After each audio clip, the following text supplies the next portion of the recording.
জঙ্গলে গেলেন। যাওয়া মাত্রই মামা আড়াল থেকে দেখতেছি জঙ্গলের ভিতরে একটা হরিণী শাহজালাল মুজরুদি ইয়ামুনি রহমতুল্লাহি আলাইহি কাছে আইসা জবান খুলে গেল, আর চোখের পানি জড়ায়া জড়ায়া হরিণীটা কান্দে আর বলতেছে, ও আল্লাহর ওলি, আমি বড় অসহায়, আমি নির্যাতিতা, আমি বড় কষ্টে আছি, বড় দুঃখে আছি। আমার দুটা সন্তান, দুধের সন্তান, আমার দুটা দুধের বাচ্চাকে জঙ্গলের একটা বাঘ খেয়ে ফেলেছে। আমি মা, চোখের সামনে সন্তানকে হারানোর দৃশ্য আমি বলতে পারি না, কারণ সন্তানের প্রতি মায়ের কেমন দরদ এটা শুধু মা জানে, আর দুনিয়ার কেউ জানে না রে ভাই। অতএব সন্তানের প্রতি মায়ের দরদ শুধু একমাত্র মা জানে, আর কেউ জানে না। ওই দুঃখিনী হরিণী বলতেছে, হুজুর,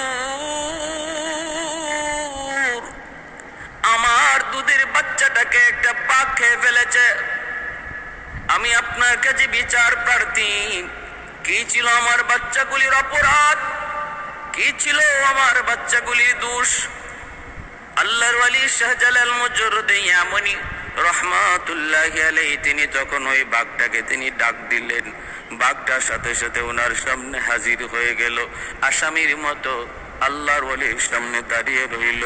তারপরে তিনি জিজ্ঞেস করলেন, বিচারের কাঠগড়ায় দাঁড়ায় আছে জঙ্গলের বিশাল বড় রয়্যাল বেঙ্গল টাইগার, আর ছোট্ট বালক শাহজালাল মুজরুদি ইয়ামুনি তিনি তো আছেন বিচারক। ওই অবস্থায় তিনি বাঘকে জিজ্ঞেস করেন, কেন তুমি তার বাচ্চাগুলিকে খেয়ে ফেলেছ? বাঘ তখন অনুরোধ করে, বাঘ তখন আসামির কায়দায় বলতেছে, উস্তাদজি, আমি বড় ক্ষুধার্ত, আমি চরম ক্ষুধার্ত ছিলাম। ওই অবস্থায় ক্ষুধার জ্বালা সইতে না পেরে আমি তার দুটা বাচ্চা খেয়ে ফেলেছি। আমি বহুত বড় অন্যায় করে ফেলেছি, অপরাধ করে ফেলেছি। আপনি যেমন শাস্তি আমাকে দেন না কেন গো, আমি শাস্তি মেনে নিব। এই কথা বলতেই শাহজালাল মুজরুদি ইয়ামুনি বাঘটার একটা চর মারলেন, একটা থাপ্পড় মারলেন, আর বাঘটা কিছু দূর যাইয়া তার করে যেভাবে বমি করে ওই রকম বমির মতো করে বাচ্চা দুটারে পেট থেকে ফালায়া দিল। আল্লাহর কুদরতে ওই দুনো বাচ্চাটা আল্লাহ পাক রব্বুল আলামিন তাদেরকে জীবিত করে দিলেন। দৃশ্যটা দেখলেন দূর থেকে দাঁড়ায় মামা আহমদ কবির রহমতুল্লাহি আলাইহি তিনি তখনই সেজদায় পড়ে আল্লাহর কাছে শুকরিয়া আদায় করেন আর বললেন, ভাবলেন আমার ভাগনা আল্লাহর রহমতে কামালতির উচ্চ পর্যায়ে পৌঁছে গেছে। ও ভাইরা, বন্ধুরা, 12 বছরের বালক শাহজালাল মুজরুদি ইয়ামুনি আল্লাহ পাক এত বড় কামালতি বুজুর্গি দান করলেন, জঙ্গলের হিংস্র প্রাণীরা পর্যন্ত তারে বিচারক মানে। তারপরেই মামা বলতেছেন, বাবা যাও, ভারতবর্ষে যাও, এই যে মাটি দিয়ে দিলাম, এই মাটি লইয়া যাও। আল্লাহর ওলি রওনা দিয়া দিলেন ভারতবর্ষে। ভাইরা বন্ধুরা, রাস্তায় অল্প অল্প করে কিছু কিছু সাথী ওনার সঙ্গী হলো, আসলেন ভারতের দিল্লি।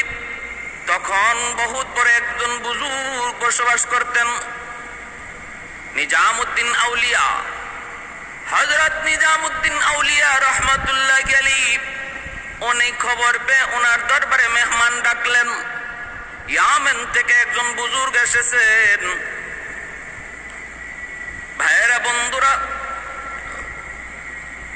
খাজা নিজামউদ্দিন আউলিয়া রহমাতুল্লাহি আলাইহি মেহমান হিসাবে রাখলেন। মেহমানদারি করতেছেন, কারণ মেহমানদারি করা আমার নবীর সুন্নত। মান আরাদা আন ইয়াবসুতার রিজকা ফালইউকরিম দাইফাহ আও কামা ক্বালা an-নবী আলাইহিস সালাতু ওয়াস সালাম।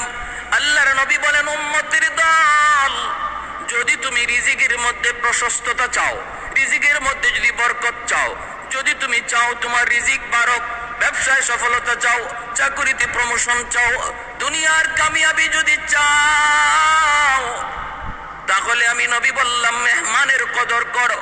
মেহমানের কদর যেই করে হয়, এই ঘরের মধ্যে আল্লাহ পাক রিজিকের কোনো অভাব রাখে না, রিজিকের অভাব আল্লাহ রাখে না, রিজিকের প্রশস্ততা বাড়ায় দেয়। শাহজালাল মুজরদি আমনি খাজা নিজামুদ্দিন আউলিয়া রহমতুল্লাহি আলাইহির দরবারে তিনি মেহমান।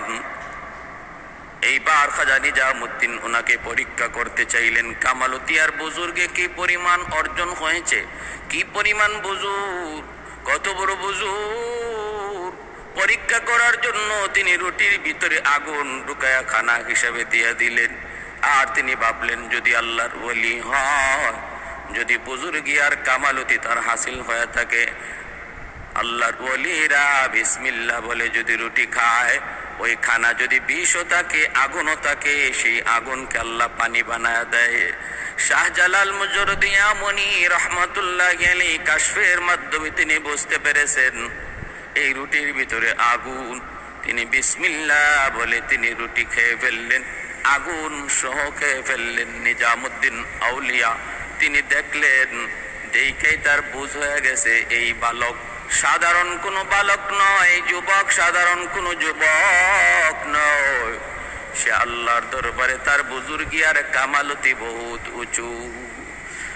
मैं तालिब मौला हूँ मेरे इश्क निराला, मैं तालिब मौला हूँ मेरे इश्क निराला, है जुमला जहाँ जिनके तजल्ली से उजाला, है जुमला जहाँ जिनके तजल्ली से उजाला, माँ दर्द जहाँ गैर खुदा यार नदरे, যদি আদে খোদা হিচে দিগর কারণ দারেম, যদি আদে খোদা হিচে দিগর কারণ দারেম।